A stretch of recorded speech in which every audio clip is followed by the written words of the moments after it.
Okay, welcome to my lab rotation presentation about learning to control emulated muscles on real robots, the analysis and application with the Unitree Go2 quadruped, which is this robot over there. Wonderful. So let me give you a quick overview of my project. So my goal was to train a policy that steers a muscle model, which later will be applied to the robot to solve different tasks, for example, walking, or depending on the task. Yeah, exactly. So you might be wondering, why do we even want to use muscles instead of motors? I mean, motors are pretty strong anyway. So muscles do have some advantages. For example, they can generate a dynamic range. So a wide range of force and speed on different loads, which makes them much more efficient in adapting to different tasks. Otherwise, they're also very stable or have intrinsic stability, which means they are less prone to external forces. In the end, they're also scalable because it doesn't matter if you look at the muscle in your eyebrow or at your hamstrings, the fundamental structure is the same.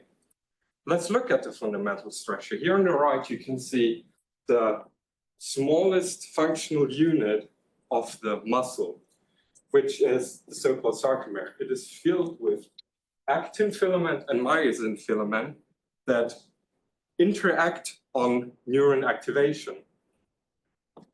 Neurons innervate muscles. The neuronal activation here is scaled between 0 and 1, which is the frequency of the neuron. We have a high frequency, we have an interaction between myosin and actin, which contract the compartments. By deactivating, or by low frequency, we have a relaxation. Let's have a look at how the forces are created. On the right, I put the sarcomere again to give you a feeling why we have this kind of force relationship depending on the length of the muscle. So take a note that the one here indicates the optimal muscle strength, muscle length. This is the muscle length of the muscle, which produces the highest force. If we now contract the muscle, at some point, this compartment can be longer compressed, which means that our force goes to 0. On the other hand, if we stretch the compartment, the interaction between the myosin and the actin is not strong enough anymore, which also means that eventually we will reach 0. And our muscles, obviously, we don't reach 0 because we need some force to also go into the other direction again. But that's, as I said, a computational model. I will not talk much about the force-velocity relationship, but keep in mind here that the faster you contract a muscle, the lower force you can generate.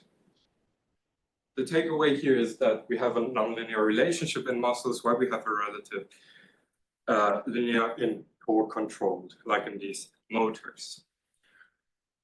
But how can we now create angular motion? Angular motion with muscles can be created by agonist and antagonistic muscle pair, which is connected to a tendon to our bones. They're in the opposite direction of the joint, which means that if we flex our antagonist or contract the antagonist, we can flex our arm, and if we flex our agonist, we can stretch it. Depending on the force-length relationship, the force-velocity relationship of the muscles, we can compute the torque on the joint. And also keep in mind here that since we have the connections on different sides of the joint, we have also different signs here. For further just information, I will ignore the passive forces here, since in my project, we never go into this kind of passive forces. We only look at the active muscle forces. So let's have a look at the previous work which my project is built on. The previous work was made by Pierre Schumacher and Lorenz Krause, which implemented different policies for different actuators. They used they compared a PD actuator, a muscle actuator, and a torque actuator in simulation and later on hardware in a hopping and in a locomotion task. As you can see here with the muscle in the orange line, we have a way higher task reward and also a higher episode length, which means we have a more stable hopping. With the other one, with the PD control and the torque, they fell down in the episode end. In a walking task, you can also see clearly on these tiles here that with the muscle, we have a way more consistent tile distribution than with the PD control and with the torque control, where we have these weird artifacts or nearly no space in between. And in the end, they put all of this on a real robot, on the Solar 8, which can be seen here. Funny. So why do we even want to go from the Solar 8 platform to the Unitree platform? Because we already have an implementation on the Solar 8, right? So why should we go to another robot? So the Solar 8 or the Unitree platform has a huge ecosystem. It natively supports ROS2, which is the de facto standard for robot applications, a lot of open source algorithms and projects, and is actively used by companies like Google, NVIDIA, and research at ETH or the CMU. Furthermore, the Unitree robot has a higher degree of freedom. What do I mean by that? The Solar was only able to work in the sagittal plane, which means it could only use this motion from the hip and the calf. With the Unitree, we also have movement in the coronal axis, which also means we have more versatility in the robot itself, and we can compare it to other standing robotic platforms like Animal and Spot from Boston Dynamics. The price is also more affordable. It's 5 to 10 times cheaper compared to Animal and Spot from Boston Dynamics. In addition, we also have onboard GPU, which let us apply the policies onboard autonomously. And we have a depth camera, a RGB camera, and a LiDAR. Let's now look at my methods. My project can basically be divided into two parts. First, simulate or train the policy in a simulation, and then transfer everything over to the robot, which is also called the sim-to-real transfer. For training, we're using the ISAC lab environment, which is highly parallelizable. As you can see, we have, in this example, 5,000 environments at the same time, and this can be run on your home PC. I was using an RTX 4070 Ti, and I was able to train walking with a PD controller within 30 minutes. The second part, applying the second part of my project, which is applying the policy on the robot, we first decided not to use the muscle controller because we have to tune it first. So we made it with a PD controller because we know already it exists and we have given algorithms for that. So sometimes you think everything goes right, but since we're in a simulation environment, things can happen like this. Isn't that a nice locomotion? This happened while training, and I love I just love how the locomotion went from walking to just sliding over the ground. But eventually, we were able to train a policy and put it on the robot. Even if it looks a little bit silly, I still call it a win because hardware is nasty. And at this point, I was happy with the result and we moved on to the muscle tuning. So here is again the force length relationship and the force velocity relationship of the muscles. If you are familiar with PD controllers, you can approximately say that the force velocity relationship acts as a damping. So to first optimize the FV max parameter, we set the force length relationship to 1.0 to maximal output, and then change the FV max. As the example, exactly, so FV max, the lower FV max get, the higher the damping factor, which can be seen here. And if the damping is if the FV max is too high, we don't have a lot of damping, which means the objective, which is hitting this position here, will not be met since we have an oscillatory component. This oscillation can be dampened by decreasing FV max, which is, shown here, where we have just a slightly oscillation. I was not able to make it better than that, but it is definitely way better than this oscillation before.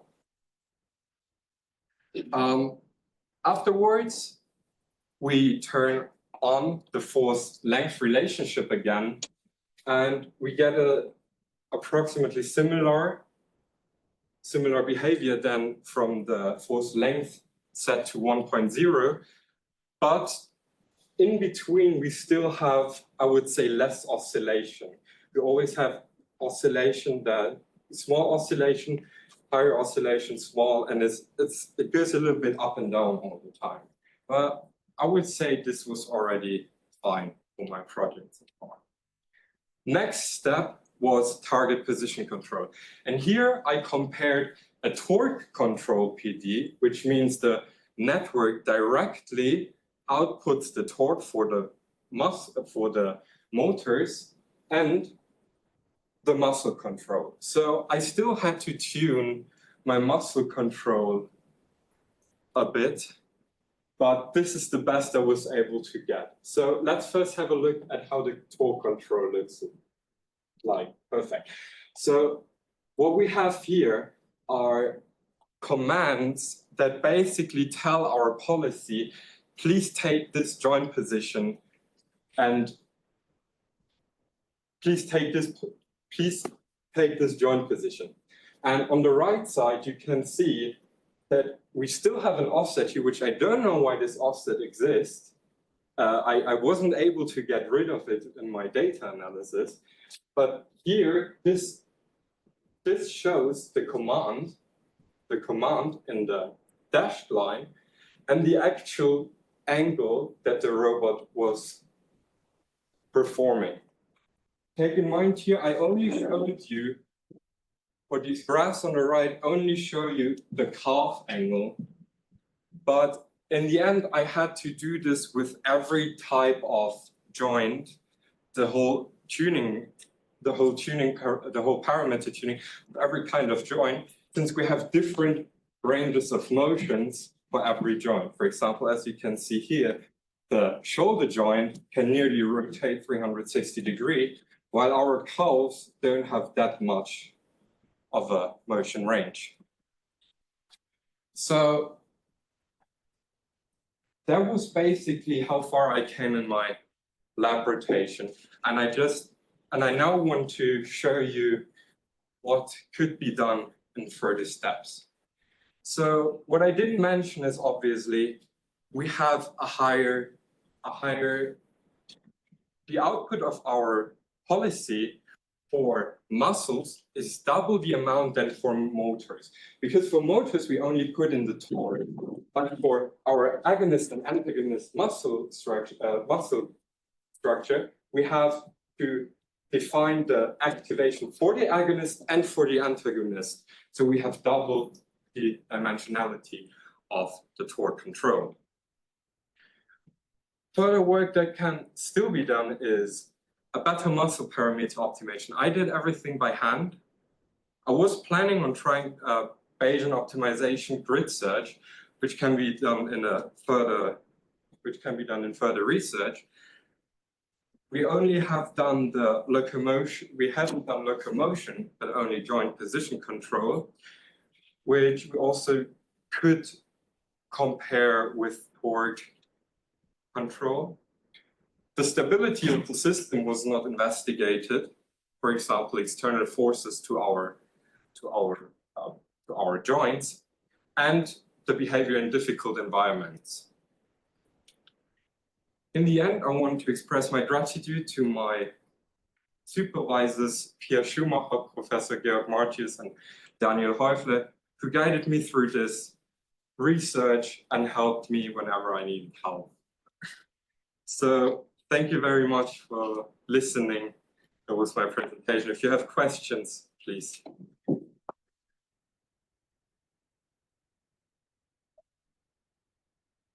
We know the price. Yes. So you mentioned you train your policy, and it's a network, right? Exactly, it's proximal policy optimization. So we have an actor-critic model here, which will be trained.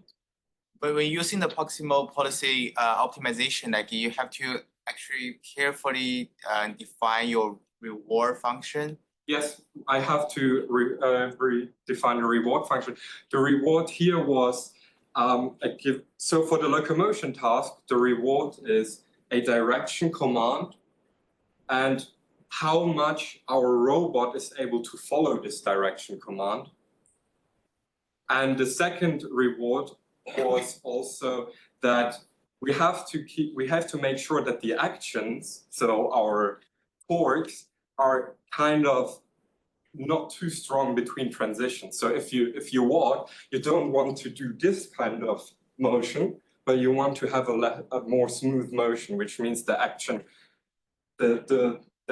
gradient was also penalized. Yeah. What you were just showing was, I guess you minimized jerk, and for the no, like how did you minimize the not making the movements jerky? Yeah, so this actually came with the action control, like penalizing the action gradient itself also led to minimization of the jerk, because if you have, I would say, a more smooth control, then the output is also smoother. How would you define an action gradient? Sorry? How would you describe an action gradient? Action gradient is for every step in the training process, you have your actor critic or your actor gives out an action. So let's say we have the difference of the action or the gradient of the action between time point t-1 and t, here is the action gradient. Okay. So we want to minimize this over the time. Thanks. Yeah. So I suppose you want to bring this muscle model on the real robot, Yes. then deploy a policy. So what is the difficulty here? Is that hard to do, to bring that muscle model on the real robot, or? Yeah. So the difficulty here is, first of all, the higher action dimension, and second of all, the sim-to-real transfer itself, because first of all, we don't have muscles there. That's the first problem, and we have to convert our control from muscles to the torques, and this would basically be the problem. In the rework, we have way too much variation. What do you want to know? Maybe on the implementation side, like specifically, like not thinking about policy, just the muscle actuator. Can we just simulate that on the real robot, or do you have any idea of how you would do this? So how it is done at the moment is that we have our model or our network that outputs the action to the controller. The controller calculates the torques and then puts the torques on the, like as a forward torque to the motors directly. So that this is how I would put it on the robot. Yeah. Yeah. Wait. I think time is full. So do we have time for one? Okay, quickly. You said that there are already muscle-like actuators. And so what I think about is, for example, a Hazel, but I think it's probably right now still a little bit difficult to integrate it with the robot. Are there also muscle-like actuators that you can already integrate? I only know about the Hazel actuators. We also have other soft robot actuators like spider actuated which we could use there. But first of all, the force is not strong enough. We could use pneumatic system. But the problem with Hazel actuators, for example, is the high voltage we need to run them on, which would be, I think, a problem with the robot because of the lower voltage state internally. My time is up. Thank you very much.